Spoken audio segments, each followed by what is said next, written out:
붉은 군대가 여성을 직접 전투 임무에 배치하도록 처음 승인했을 때 그것은 절박한 상황이 아니었습니다. 조용하고 정밀하며 탐지하기 어렵고 원거리에서도 치명적인 무기를 만들기 위한 것이었습니다. 소련 여성 저격수들은 단순한 보조 병력이나 선전의 상징이 아니었습니다. 그들은 동유럽을 넘어 전쟁을 제국의 심장부로 이끈 전쟁 기계의 필수적인 부분이었습니다. 그들의 훈련은 엄격했습니다. 그들의 목표, 적장교, 그리고 전략적 위치, 그들의 효율성은 적에게서 점점 더 폭력적인 보복 조치를 불러일으켰습니다. 그들 중 다수는 승리를 거두기도 전에 쓰러졌고 다른 이들은 포로가 되었습니다. 혼돈 속에서 이 전술 엘리트 부대는 어떻게 결성되었을까? 무엇이 그들을 다른 병사들과 차별화했을까? 그리고 그들의 잔혹한 운명은 어떠했을까? 스탈린의 조용한 무기, 치명적인 엘리트의 탄생. 1942년 3월 붉은 군대가 여러 전선에서 독일군에 맞서 피를 흘리고 있을 때 전례 없는 결정이 동부 전선의 갈등 양상을 완전히 바꾸어 놓았습니다. 국방인민위원회는 여성을 직접 전투에 투입하는 것을 공식적으로 승인하는 명령을 내렸습니다. 이는 절박한 조치가 아니라 여성 전투원이 극도로 정밀한 임무에 기여할 수 있는 구체적인 이점을 인지한 치밀한 전략이었습니다. 클리멘트 보로실로프 원수가 서명한 이 법령은 적용 무기에 여성을 포함시키기 위한 구체적인 기준을 제시했습니다. 지원자는 20세에서 45세 사이여야 했고 뛰어난 신체 능력을 입증해야 했으며 기초 교육을 이수하고 4일간의 엄격한 선발 과정을 통과해야 했습니다. 전술적 전제는 명확했습니다. 전략적 목표를 외과적으로 제거하여 적의 지휘체계를 혼란에 빠뜨릴 수 있는 특수부대를 양성하는 것이었습니다. 이 정책은 즉흥적으로 나온 것이 아니었다. 1930년대 보로실로프의 감독하에 소련 최고 사령부는 저격수를 심리전 무기로 활용하는 구체적인 교리를 개발했다. 장교, 부사관, 포병 관측병, 기술 전문가를 제거하면 적군 전체를 마비시킬 수 있었고 사상자 수에 비해 엄청난 효과를 낼 수 있었다. 소련 참모본부는 여성이 이러한 유형의 전쟁에서 자연적으로 유리한 조건을 갖추고 있다고 판단했습니다. 지속적인 압박 속에서도 정서적으로 더 안정적이고 장시간 집중력이 뛰어나며 장시간의 부동 상태에도 신체적으로 강하고 은밀하고 위장하는 능력이 탁월하다는 것입니다. 이러한 자질은 최전선 지휘관들이 기록한 바에 따르면 특정 구역에서 여성 저격수 부대가 남성 저격수 부대보다 우수한 성공률을 보였다고 합니다. 이러한 전투원들을 전문화하기 위해 1942년 5월 모스크바 동쪽 교회 베슈냐키에 여성 저격수 중앙학교가 설립되었습니다. 이 훈련소는 곧 여성 군 저격수를 위한 세계 최첨단 전술 훈련의 중심지가 되었습니다. 교육 과정은 3개월에서 6개월까지 다양하게 진행되었으며 각 생도의 개별 성적에 따라 조정되었습니다. 교육 과정은 철저하고 단호했습니다. 미래의 여성 저격수들은 외부 및 내부 탄도학, 거리 계산 및 풍향 보정, 도시 및 시골 지역에서의 위장 기술, 침투 및 탈출 방법, 그리고 전술적 지형 감시에 대한 집중적인 교육을 받았습니다. 매일 새벽 20km의 강제 행군으로 시작하여 4,500m 및 500m 지점에서 통제 사격 연습, 지형 및 나침반 방위 훈련, 대피소 건설 및 자급자족 생존 훈련이 이어졌습니다. 교육 책임자였던 노라 예고로바는 스페인 내전의 국제 여단 소속으로 참전했던 참전 용사였습니다. 그녀는 모든 신체적, 정신적 약점을 제거하는 엄격한 규율과 탁월한 기술 체계를 확립했습니다. 정해진 기준에 도달하지 못한 생도들은 즉시 무선 통신수나 야전 간호사로 재배치되었습니다. 주요 훈련장은 코신회에 위치했으며 실제 전투 상황을 재현했습니다. 게릴라전에 적합하도록 설계된 참호, 인공 폐허지대, 숲 등이 조성되었습니다. 생도들은 교관과 접촉하지 않고 최대 일주일 동안 생존해야 했으며 실제 전선의 긴장감을 재현한 환경에서 장거리 사격과 비밀 작전을 연습해야 했습니다.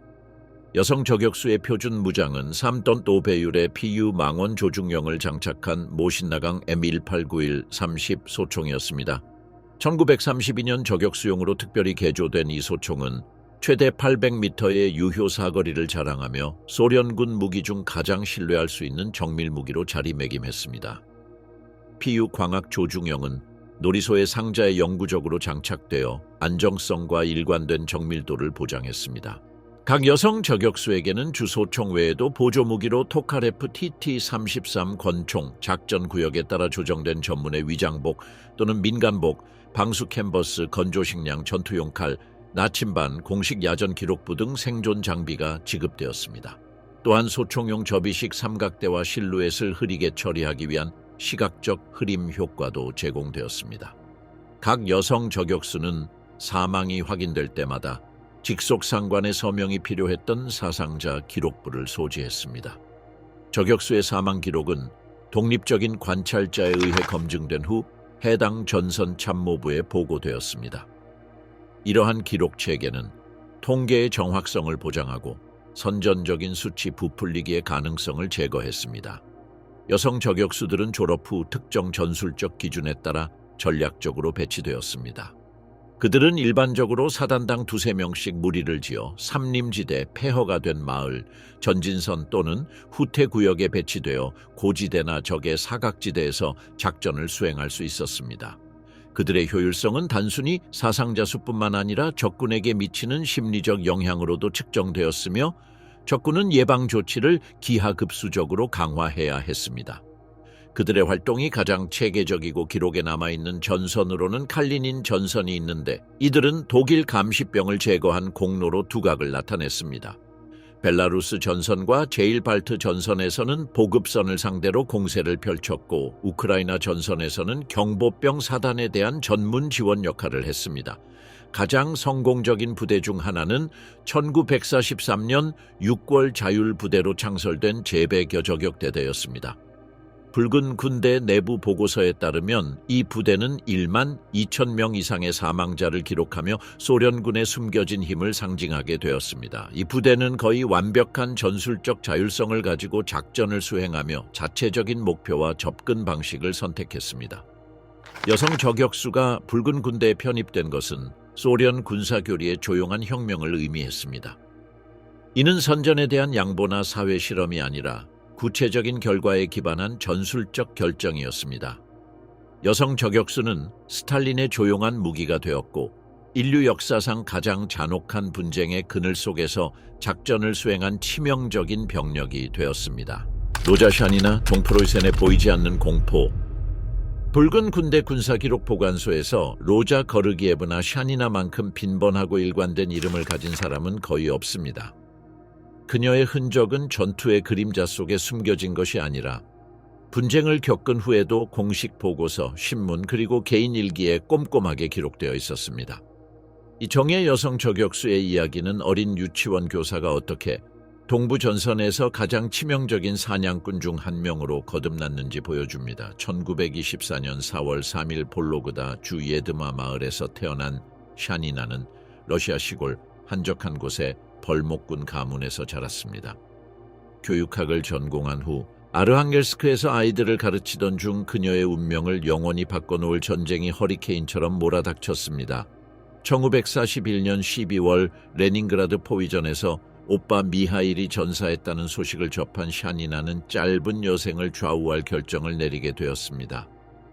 그녀는 지역 모병 사무소에 자진해서 지원했지만 나이 때문에 번번이 거절당했습니다. 군 규정상 20세 미만의 여성을 전투 임무에 직접 투입하는 것은 허용되지 않았습니다. 하지만 샤니나는 목표를 포기하지 않았습니다. 1942년 그녀는 소련 민간인들에게 기본적인 군사 기술을 제공하는 의무적인 기초훈련 프로그램인 프세보부치 군사 프로그램에 등록했습니다.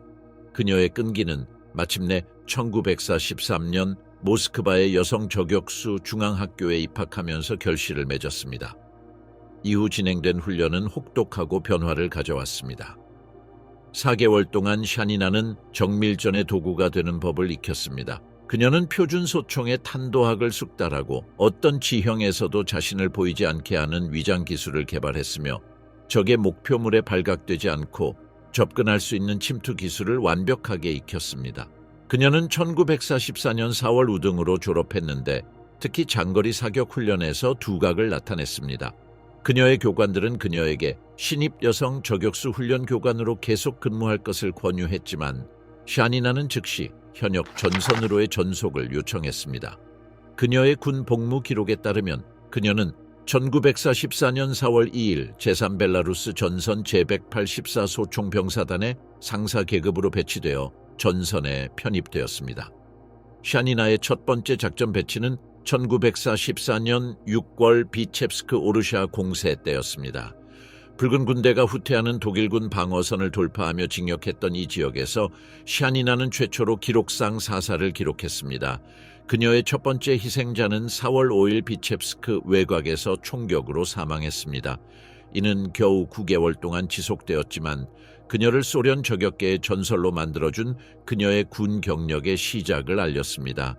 이후 3개월 동안 그녀는 소속 사단 참모부에 기록된 12회 이상의 작전에 참여했습니다. 지휘관 데그타레프 소련기 서명한 공식 보고서에 따르면 7월까지 기록된 사상자는 13명에 달했습니다. 전투에서의 뛰어난 활약으로 1944년 4월 18일 그녀는 3급 영광 훈장을 받았는데 이는 이처럼 젊은 병사들에게 수여되는 것은 드문 훈장이었습니다. 1944년 7월 빌니우스 전투는 그녀의 경력에 전환점을 마련했습니다. 리투아니아 수도에서 벌어진 시가전에서 그녀는 12명을 추가로 사살하여 총 25명을 사살했습니다. 이 시기에 그녀는 군사신문 크라스나야 즈베즈대에 소개되기 시작하며 소련 여성 저격수들의 시가전 활약을 상징하는 인물로 인정받았습니다. 하지만 샤니나를 진정으로 돋보이게 한 것은 그녀가 더블릿2이라고 부르는 치명적인 기술의 개발이었습니다. 이 전술적 혁신은 동일한 호흡 주기 동안 2번 사격하는 것으로 신체의 최소한의 자연 진동을 활용하여 하나 또는 여러 개의 목표물에 2개의 투사체를 빠른 순서로 발사하는 것이었습니다. 이 기술은 일반 무기로는 실행하기가 매우 어려웠고 매번 사격 후 수동으로 재장전해야 했습니다. 실제로 샤니나는 더블릿을 사용하여 정렬된 2명의 병사를 제거하거나 첫 번째 사격 후 두 번째 목표가 숨을 수 있기 전에 빠르게 목표에 도달했습니다. 그녀의 현장 기록에 따르면 그녀는 이 기술을 최소 12회 이상 성공적으로 사용했습니다. 카우나스 인근 작전에서 그녀는 독일군 지휘관과 그의 관측병을 5초도 채 되지 않아 제거했는데 이는 임무에 참여한 소련 포병 관측병에 의해 입증된 위협입니다. 소련군이 제국의 중심부로 진격하면서 샤니나는 1944년 9월 동프로이센에 배치되었습니다. 이 지역은 저격수에게 가장 위험한 작전 지역이었습니다. 독일군은 광신적인 필사성으로 자국 영토를 방어했고 지형은 울창한 숲, 폭격으로 폐허가 된 곳, 수년간 구축된 요새 등으로 매우 적대적이었습니다. 샤니나가 치명적인 활동의 정점에 도달한 곳은 동프로이센이었고 그곳에서 그녀는 죽음을 맞이하게 되었습니다. 이 지역에서의 작전은 최고 수준의 정밀성과 냉혈함을 요구했습니다. 독일군은 소련 저격수를 두려워하는 법을 터득했고 특수 사냥팀, 의심스러운 위치에 대한 포병 활용, 그리고 적 저격수를 제거하기 위해 특별히 훈련된 자체 저격수 배치 등 구체적인 대응책을 개발했습니다. 1944년 11월 말 제184연대 기록에 따르면 샤니나는 42명의 전사자를 기록했습니다. 12월에는 51명으로 늘어났고 1월에는 59명의 전사자를 기록했는데 이는 그녀의 최종 기록으로 남을 것입니다.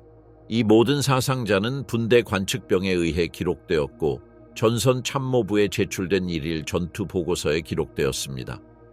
샤니나는 전선에서 복무하는 동안 작전 일지를 작성했는데 이 일지는 아르항엘스크 국립대학교 기록보관소에 부분적으로 보존되어 있습니다. 이 문서는 병참 기록, 전술 위치 주석, 기상 조건, 임무 명칭, 그리고 그녀의 군사적 결정에 대한 성찰이 흥미롭게 뒤섞여 있습니다. 또한 탄도학에 대한 기술적인 기록, 다양한 가시거리 조건에 따른 조중이 조정 방법, 그리고 목표물의 예상 크기에 따른 거리 계산을 위한 간소화된 공식도 포함되어 있습니다.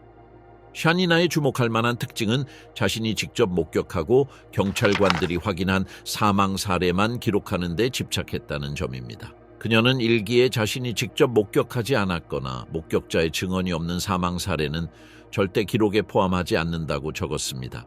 왜냐하면 수치는 훈장이 아니라 인명피해이기 때문입니다.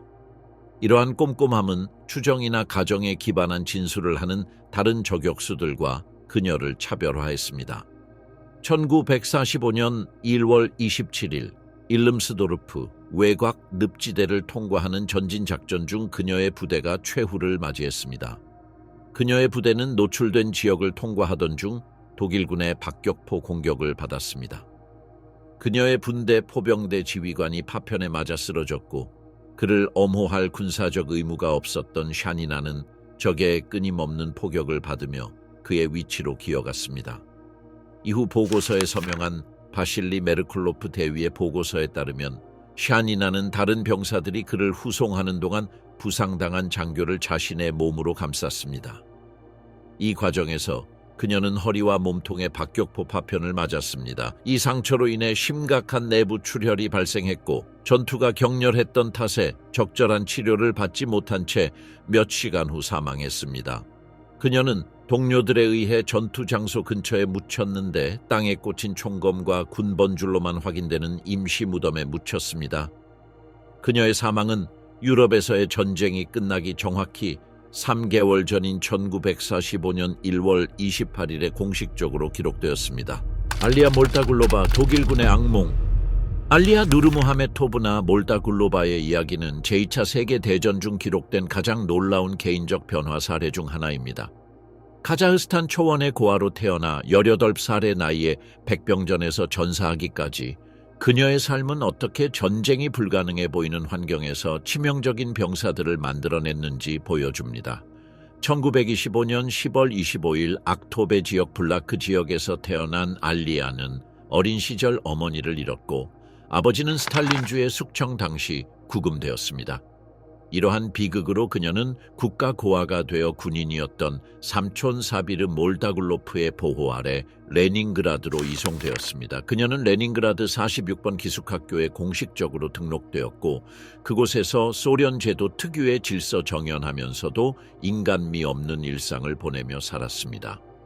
전쟁의 발발은 그녀의 운명을 잔혹하게 바꿔놓았습니다. 1941년 레닌그라드 포위 공격이 시작되자 알리아는 수천 명의 다른 고아들과 함께 고대 제국의 수도를 질식시킨 독일군의 포위 공격으로부터 멀리 떨어진 야로슬랍을 주로 피난했습니다. 소련 교육부 기록에 기록된 이 대규모 피난은 그녀의 목숨을 구했지만 그녀가 알고 있던 모든 것에서 영원히 멀어지게 했습니다. 1942년 겨우 16살이었고 전투에 필요한 최소 연령에도 미치지 못했음에도 불구하고 그녀는 자진해서 야로슬라블의 한 모병 사무소의 모습을 드러냈습니다. 장교들이 그녀를 받아들이도록 설득한 것은 동정심이나 선전이 아니라 뛰어난 학력, 탁월한 신체 조건, 그리고 예비 사격 시험에서 곧바로 드러난 타고난 사격 실력이었습니다. 그녀는 1943년 중반 전문 사관학교에 생도로 입학했습니다. 5개월간의 집중 훈련은 그녀를 완전히 변화시켰습니다. 코시노 사격장에서 실시한 탄도 시험에서 알리아는 600m 사격장에서 1.5% 미만의 분산 편차를 기록했는데 이는 베테랑 사수들에게도 놀라운 성과였습니다. 이러한 뛰어난 정밀성 덕분에 그녀는 개인 사격 기록에 맞춰 특별히 조정된 망원 조중령이 장착된 개인용 소총을 받는 연계를 얻었습니다. 졸업 후 그녀는 AI 노비코프 장군의 지휘 아래 북서전선 제22군 저14 독립소총여단에 배속되었습니다. 이 부대는 전선에서 가장 분쟁이 심한 지역 중 일부에서 작전을 수행했는데 그곳의 전쟁은 늪지대 숲과 요새화된 마을을 가로지르는 끝없는 공격과 방역의 연속으로 이어졌습니다. 그녀의 첫 번째 현역 임무는 1943년 9월 러시아와 에스토니아 국경에 위치한 벨리키의 루키 지역에서 이루어졌습니다. 작전 첫 달 동안 그녀는 적군 11명을 사살했고 각 사살은 매일 전선 참모부에 전송된 정찰대대 보고서를 통해 확인되었습니다. 이러한 첫 번째 사상자 덕분에 그녀는 엘리트 사격수라는 명성을 즉시 얻게 되었습니다. 10월, 그녀는 네벨과 푸스토슈카 사이의 여러 전략적 마을 해방 공세에 참여했습니다. 이 지역은 숲과 습지가 많아 저격 작전에 유리했습니다. 몰다굴로바와 그녀의 분대는 특수사수들로 구성된 기동부대로 활동하며 적의 감시 지점을 제거하고 정규 소총부대의 징역을 위한 치명적인 엄호를 제공했습니다. 그녀의 효율성은 1943년 11월 저14대대 기록에 따르면 그녀가 개인 참관 보조원을 배정받고 자율부대로 작전할 수 있는 특별 허가를 받았다는 사실을 뒷받침할 정도였습니다. 이처럼 젊은 병사들에게는 이러한 전술적 자율권이 거의 주어지지 않았지만 그 결과는 그녀에게 주어진 신뢰를 정당화했습니다.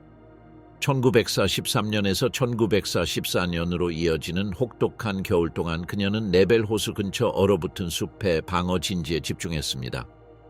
기온이 영하 40도까지 떨어지는 이 극한의 환경에서 그녀는 며칠 동안 지속된 정밀 결투에서 독일군 포병 관측병 여러 명과 적군 저격수 2명을 사살했습니다.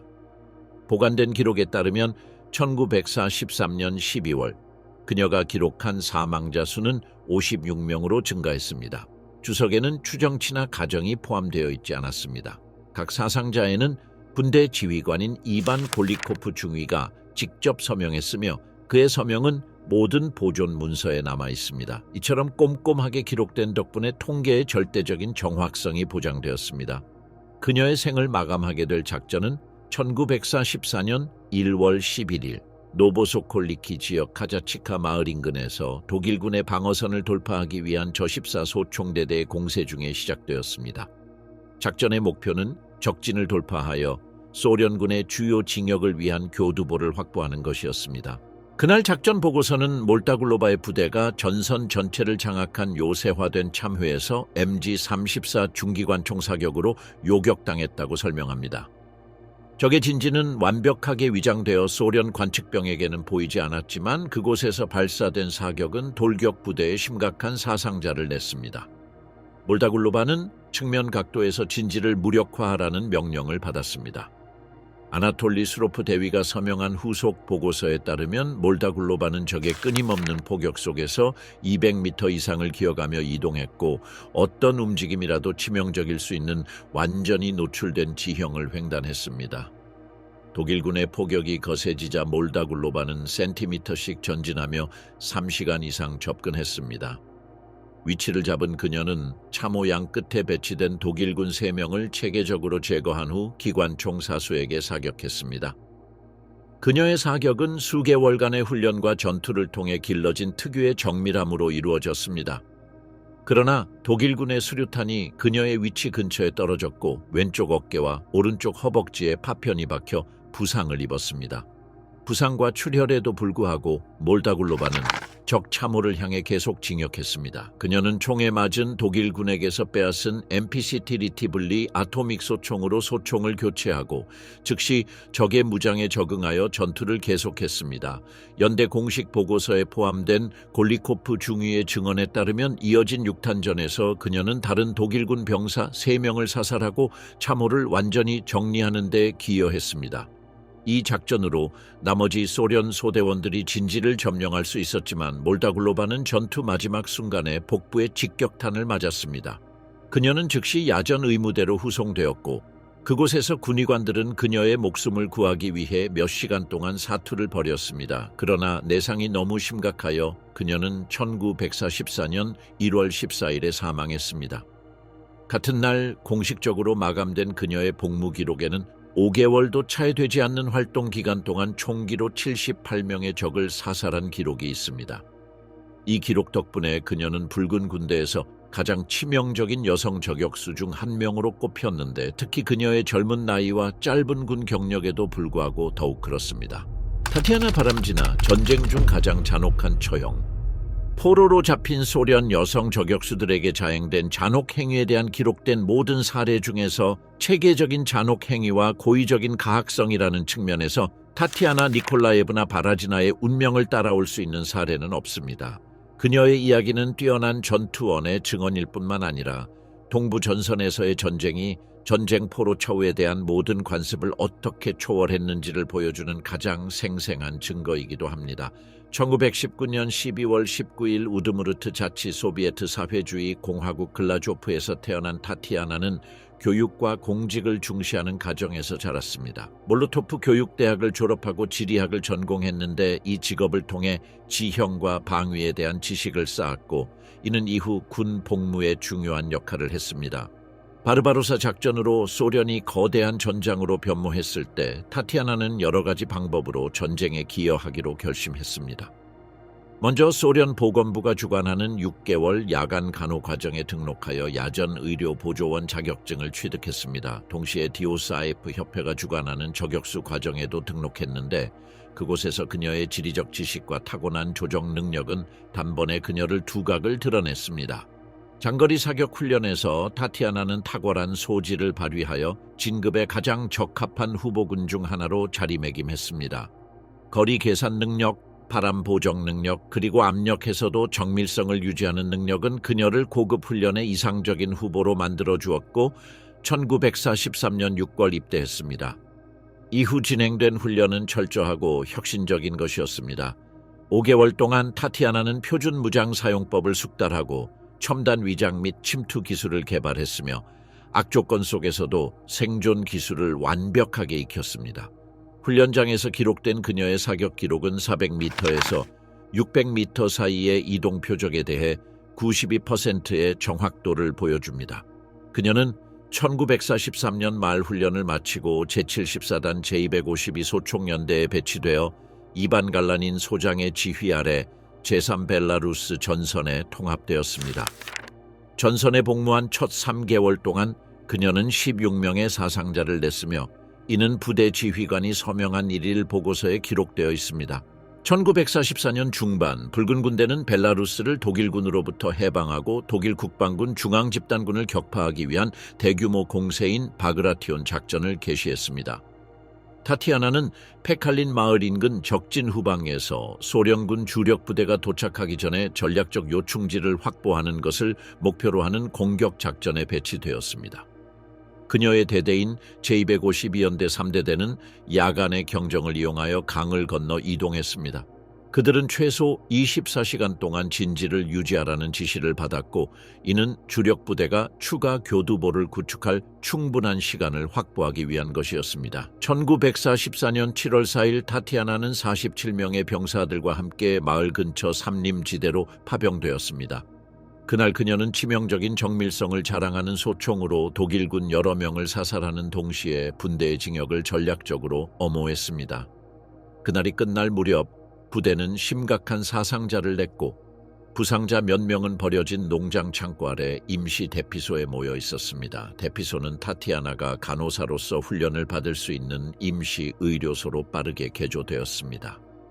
저격수이자 의료 보조원이라는 두 가지 역할을 겸비한 그녀는 부대 생존의 필수적인 존재였습니다. 그녀는 부상자들을 지원하고 적의 방역에 대비하여 전투를 계속하기 위해 그 자리에 남기로 결정했습니다. 7월 5일 이른 아침 독일군은 박격포와 수류탄을 이용한 대규모 방역을 개시했습니다. 아나톨리 보리소프 중위의 보고에 따르면 타티아나는 DP-27 경기관총을 사용하여 대피소의 우측 측면을 엄호하며 가장 취약한 구역을 통해 접근하려는 적군 3명을 제거했습니다. 적의 공격으로 기관총이 무력화되자 그녀는 즉시 소총을 사용하여 모래주머니로 방어진지를 구축한 후 공격군을 저지했습니다.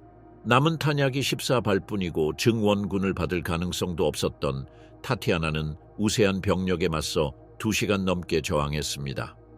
제74단 사령관 블라디미르 자미아틴 대령이 서명한 공식 보고서에 따르면 그녀는 북동쪽에서 접근하는 적 참회 수류탄 2발을 던지며 수킬로미터 떨어진 곳에서도 들릴 정도로 큰 폭발음과 함께 여러 명의 독일군을 사살했습니다. 군사 기록에 따르면 11시 45분에서 12시 10분 사이에 이 초소가 마침내 독일군의 우세한 병력에 의해 공격받아 점령되었다고 합니다. 부상자와 소련군 수비대원 대부분은 저격수에게 큰 피해를 입은 구역에서는 포로를 잡지 않는 독일군의 관례에 따라 현장에서 즉시 처형되었습니다. 타티아나는 생포되어 원래 대피소에서 400m 떨어진 독일군 진지로 끌려갔습니다. 그 후 몇 시간 동안 일어난 일은 1944년 7월 6일자 제백소총 병사단 보고서 447호에 잔혹할 정도로 정확하게 기록되어 있습니다. 이 보고서는 다음 날 붉은 군대가 그 진지를 탈환했을 때 작성되었습니다. 먼저 도착한 정찰대는 타티아나의 시신을 그녀가 싸웠던 바로 그 대피소 외곽에서 발견했습니다. 의무대장 파벨 첸초프가 서명한 법의학 보고서는 그녀의 상처를 꼼꼼하게 묘사하고 있습니다. 얼굴과 목에는 총검으로 깊게 베인 상처, 복부에는 자상, 머리와 갈비뼈에는 심각한 타박상, 오른팔에는 조직적인 고문을 시사하는 드러난 골절이 있었습니다.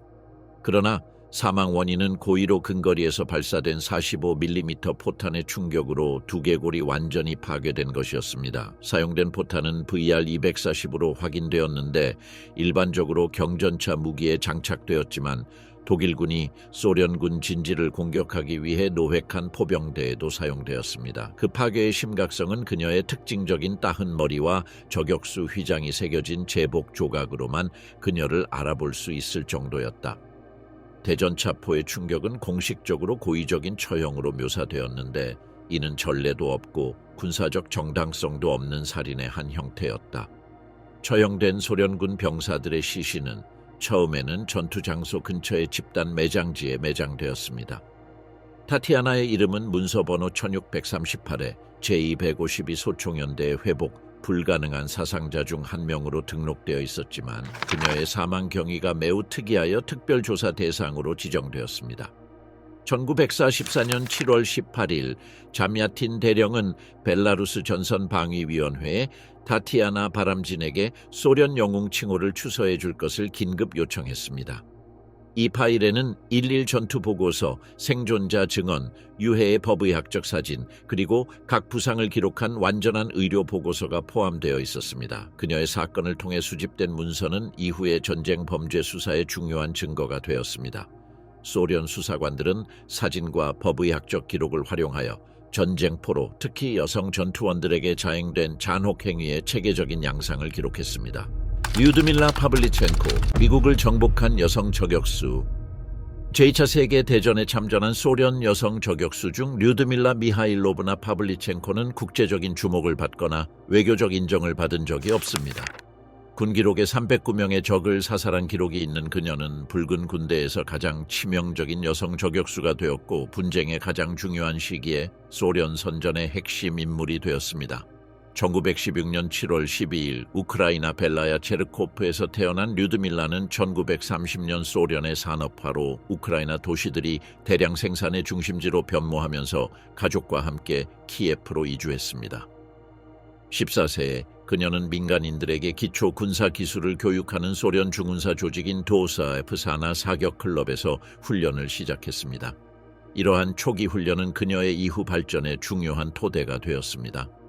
류드밀라는 7년 동안 지역 대회에 참가하여 장총 사격 전문 자격증을 여러 개 취득했습니다.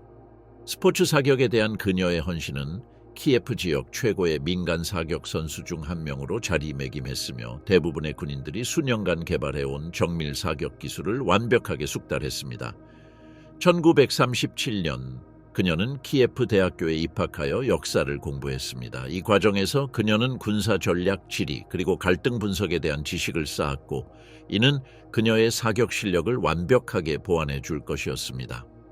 1941년 전쟁이 발발했을 당시 그녀는 이미 탄탄한 학업 훈련과 뛰어난 사격 실력을 갖춘 우수한 학생이었습니다. 바르바로사 작전 발발 후 류드밀라는 키예프의 한 모병 사무소에 자진 출두했습니다. 처음에는 간호사 자리를 제안받았지만 저격수로 발탁되기를 고집했습니다. 400m 사격 시험은 장교들을 즉시 설득했습니다. 그녀의 사격은 직경 5cm도 안 되는 원을 이루며 뭉쳐졌는데 이는 전문 군사 기준으로도 놀라운 정확도였습니다. 그녀는 남부 전선에서 최초로 전투에 투입된 부대 중 하나인 붉은 군대 제25보 병사단에 바로 배속되었습니다. 그녀는 제식 소총을 받고 추가 군사 훈련 없이 즉시 최전선으로 파견되었습니다. 사격 클럽에서 이미 너무 철저하게 훈련되어 기본 교육이 필요 없었습니다. 그녀의 첫 전투는 1941년 8월에서 10월 사이 오데사 전선에서 이루어졌습니다. 70일간의 도시 방어전 동안 류드밀라는 저격수에게 유리한 환경에서 작전을 수행했습니다. 폐허가 된 건물, 잔해로 뒤덮인 거리, 전장의 넓은 구역을 지배할 수 있는 높은 위치 등이었습니다. 오데사 전역 중 그녀의 사상자 기록은 상관들에 의해 꼼꼼하게 기록되었습니다. 제거된 각 목표물은 관측병이나 분대원에 의해 엄격한 절차에 따라 검증되었으며 통계의 정확성을 보장했습니다. 이 70일 동안 그녀는 187명의 적을 제거했는데 그중에는 소련군에 상당한 사상자를 낸 루마니아와 독일 저격수 36명이 포함되어 있었습니다. 이 단계에서 그녀의 기술은 극도의 인내심과 도시 지형의 영리한 활용으로 특징지어졌습니다. 그녀는 같은 위치에서 몇 시간 동안 움직이지 않고 목표물이 치명적인 사격을 보장할 만큼 충분히 노출될 때까지 기다렸습니다. 그녀는 위치를 바꾸기 전에 같은 위치에서 5명 이상의 적을 여러 번 제거했습니다.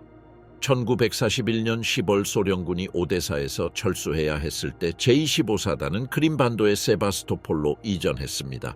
이곳에서 류드밀라의 두 번째 경력이 시작되었는데 더욱 치열한 전투와 더욱 복잡한 작전 조건으로 특징지어졌습니다. 세바스토폴 방어전은 1941년 11월부터 1942년 6월까지 이어졌으며 이는 전쟁 전체에서 가장 잔혹한 포위전 중 하나로 기록되었습니다.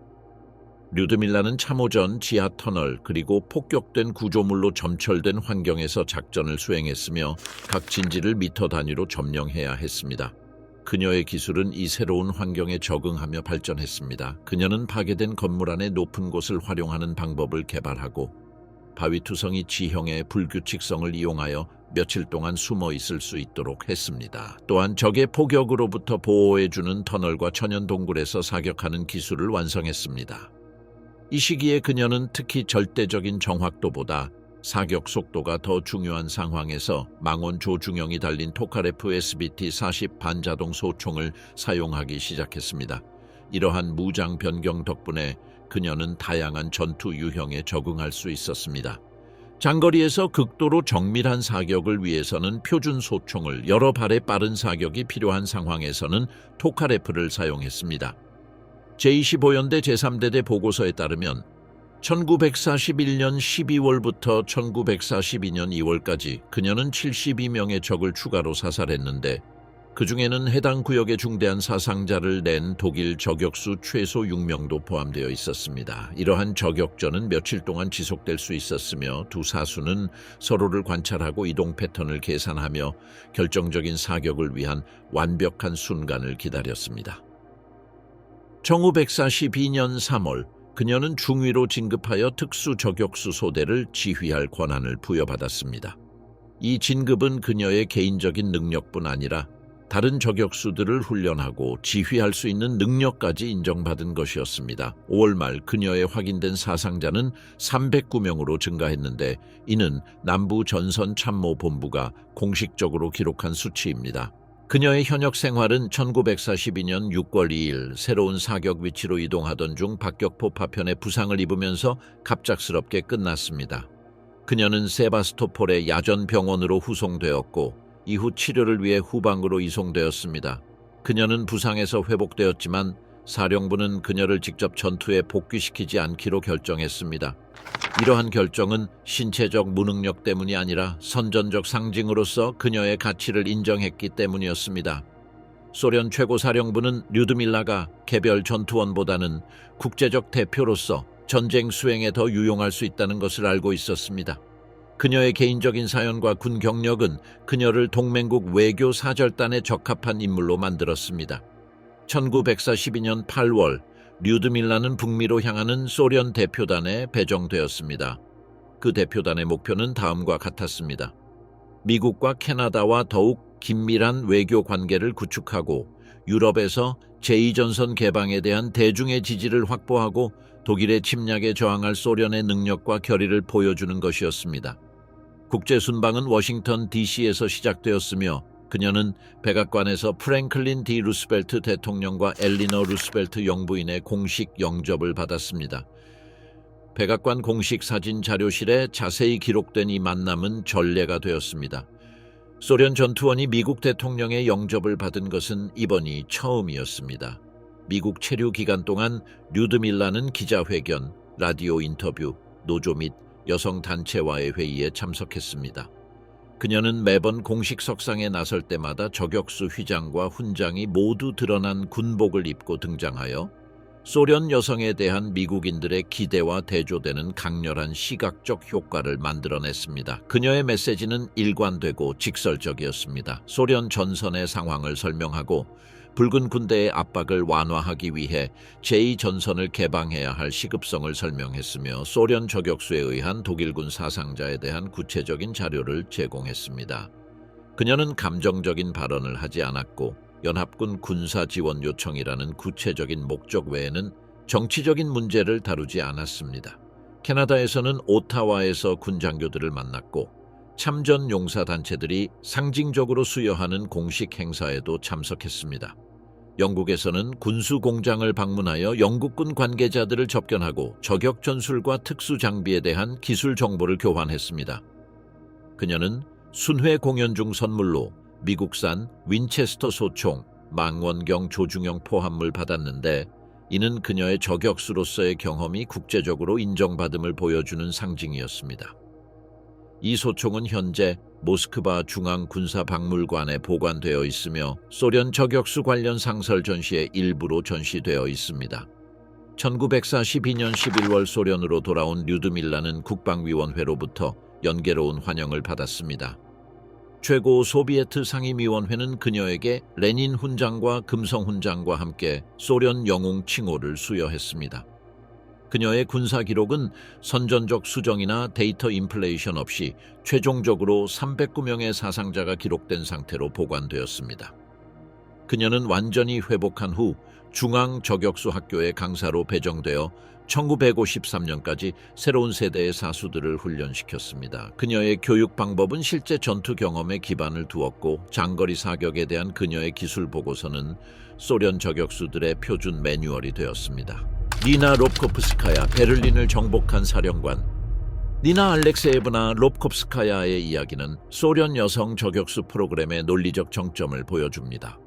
17세의 젊은 여성이 100명이 넘는 여성 저격수를 지휘하게 되었고 제2차 세계대전에서 가장 중요한 군사작전인 베를린 점령에 참여했습니다. 그녀의 이야기는 소련의 군사 편제 체계가 어떻게 청소년들을 역사상 가장 치열했던 전쟁터에서 복잡한 작전을 지휘할 수 있는 치명적인 지도자로 성장시켰는지 보여줍니다. 1925년 서부 시베리아에서 태어난 니나는 스탈린의 숙청을 직접 겪은 가문에서 자랐습니다. 그녀의 아버지는 1937년 공습 당시 체포되었고 그녀의 가족은 인민의 적의 친척이라는 낙인으로 얼룩졌습니다. 국가 비극에 대한 이러한 어린 시절의 경험은 그녀에게 굳건한 결의를 심어주었고 이는 이후 그녀의 군 경력에서 드러났습니다. 1941년 겨우 16살이었던 니나는 독일의 침공으로 소련이 대륙의 전장으로 변모하는 와중에 자원 입대 의사를 밝혔습니다. 하지만 그녀의 공식 입대는 1942년 17살이 되어 모스크바 근처 포돌스크에 있는 전문학교에 합법적으로 입학할 수 있게 된 후에야 이루어졌습니다. 그녀의 훈련은 1942년에서 1943년 사이에 혹독한 겨울 동안 진행되었는데 그 당시 뛰어난 신체적, 정신적 저항력이 없는 지원자는 모두 탈락하는 환경이었습니다. 중앙 러시아 군사 기록 보관소의 소식통에 따르면 니나는 모든 사격 시험을 뛰어난 성적으로 이겨냈으며 표준 무기를 정확하게 다루는 법을 터득하여 승진자 중 상위 5%에 속했다고 합니다. 그녀를 다른 생도들과 차별화시킨 것은 소총을 다루는 개인적인 능력뿐 아니라 타고난 전술적 리더십이었습니다. 모의 전투 훈련에서 그녀는 팀 조정, 지형 평가 그리고 압박 속에서의 의사결정에 뛰어난 소질을 보여주었고 이는 그녀를 지휘관으로서 이상적인 후보로 만들었습니다. 졸업 후 그녀는 여성만으로 구성된 소대, 즉 108명의 전개 여성 저격수로 구성된 소대의 지휘관으로 임명되었습니다. 이 부대는 벨라루스 전선 제3충격군의 일부였으며 도시 강습 작전과 요새 방어선 돌패 특화된 부대였다. 니나가 18세의 나이에 소대장으로 임명된 것은 소련 기준으로도 놀라운 일이었다. 지휘관들의 사상자가 막대했기에 장교들의 나이가 어린 경우가 많았기 때문이다. 소련의 도시전 저격수 교리는 저격수의 고유한 전략적 가치를 인정했습니다. 저격수들은 폐허, 부분적으로 무너진 건물 또는 고가 구조물에 자리를 잡고 정규 보병의 징역을 감시하는 등 전방 진지에서 작전을 수행해야 했습니다. 니나의 지휘를 받는 여성 저격수들은 도시 진지에서 적의 관측병, 포병, 그리고 은밀한 사수들을 무력화하도록 특별히 훈련받았습니다. 그녀의 첫 번째 중요 작전은 1945년 1월과 2월 사이 비스툴라 오데르 공세 때 수행되었습니다. 니나의 소대는 강도하 지점을 확보하고 소련군의 징용로를 장악하고 있던 독일군 관측소를 무력화하는 데 중요한 역할을 했습니다. 제3충격군의 작전 보고서에 따르면 퀴스트링 교외에서 47가의 적군을 제거했는데 이는 니나가 지휘하는 여성 저격수들의 직접적인 공로로 기록되어 있습니다. 108명의 여성 저격수를 동시에 작전에 투입하는 데는 뛰어난 조직력이 필요했습니다. 니나는 부하들의 위치를 노출하지 않고도 여러 목표물에 집중 사격을 지시할 수 있는 신호 통신 시스템을 개발했습니다. 그녀가 사용한 방법에는 지속적인 위치 순환, 교란 사격의 조율, 그리고 적의 통제 지역에 여성 저격수를 배치할 수 있는 침투 기법 등이 있습니다. 그녀의 경력의 정점은 1945년 4월에 시작된 베를린에 대한 최종 공세와 함께 찾아왔습니다. 제3제국의 수도에서의 전투 상황은 모든 저격수에게 엄청난 도전이었습니다.